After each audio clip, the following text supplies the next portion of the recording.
So as a kid, and I don't know how many games you were able to watch, Hockey Night in Canada and all that, I'm sure, right? What player did you look up to most as a youngster?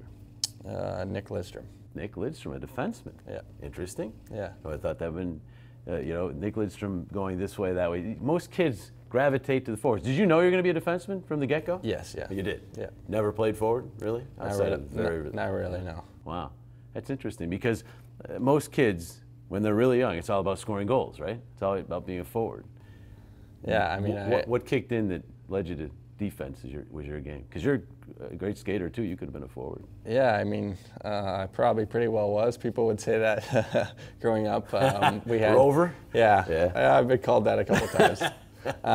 No, we had 3-4D growing up every year. So I was on the ice lots, skating lots, and jumping up and joining the offense. And that's probably why my skating has come along with me, and because I was having to do that so much. And Nick Lidstrom, I was just he was such a steady defenseman on both sides of the puck, and it's a guy that it's pretty easy to look up to. Yeah, he was kind of a silent assassin. I mean, he would just, you wouldn't even really notice him, but he'd nullify the best player on the other team. He was just, and obviously very good on the offensive end too.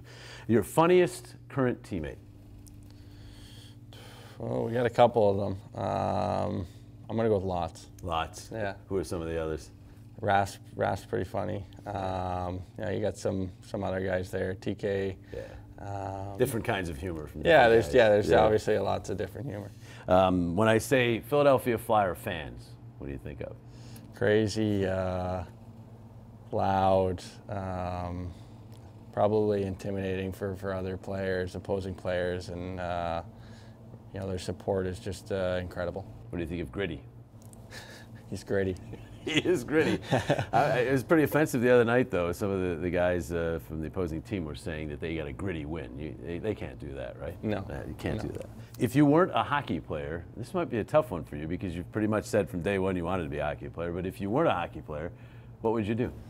What would be your profession? I'd like to think I'd be working on the farm. There you go. Is that what your brother's doing? He's helping out, yeah. Yeah. How big is your farm?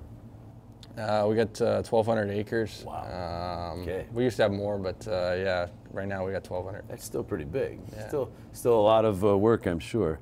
Are you ever confused with fans with Sean Couturier? Sorry? Are you ever confused that people think you're Sean Couturier? Oh, that way. Yeah. Not as a player, no. You guys are opposites, but facially there is somewhat of a resemblance. You guys could be older brother, younger brother. You could.